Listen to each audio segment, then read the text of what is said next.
Of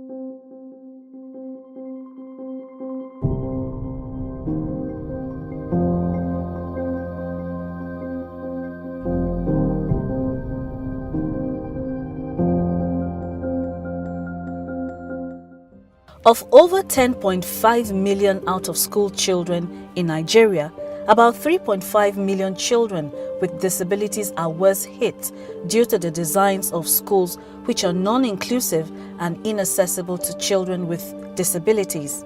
The National Policy on Inclusive Education in Nigeria was passed in 2018, and a number of states are currently working on passing state-level inclusive education policy to address accessible schools for children with disabilities.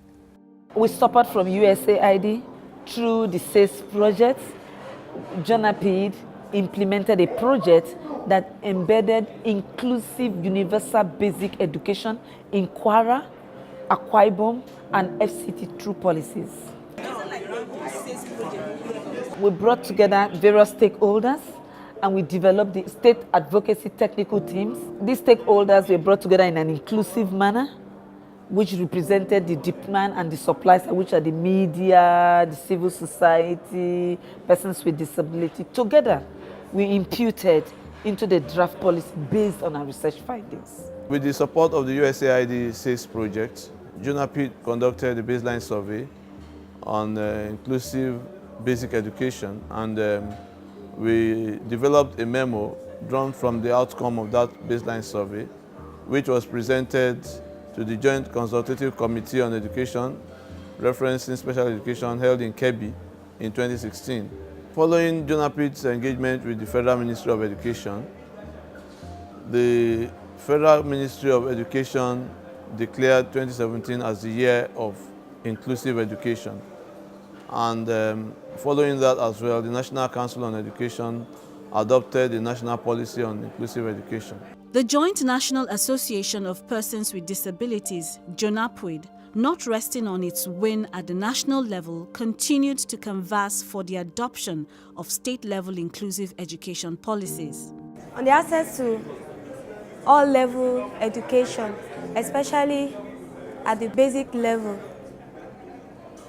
JONAPID, in its advocacy, has gone far to approach the Commissioner of Education and FCT Education Secretary to establish policy drafting committee to draft a policy working paper for implementation. The inclusive education policy provides that all children are enrolled, retained, and transit to higher schools at completion of primary education. Access and safety is created in all public schools. Teaching and learning conditions are improved, and special schools are made to serve as resource centers. The committee drafted and presented the policies to the state-level counterparts, education commissioners, and ministers. JONAPID is hopeful that these policies will be passed soon, as this will mean that children, regardless of disabilities, will have access to equal opportunities. Every child has the right to be included. Inclusive education is a right and not a privilege. Children with disability and non-disabled children should learn and play together and have access to the same curriculum. Our research shows that when disabled children and non-disabled children learn and play together, good things happen.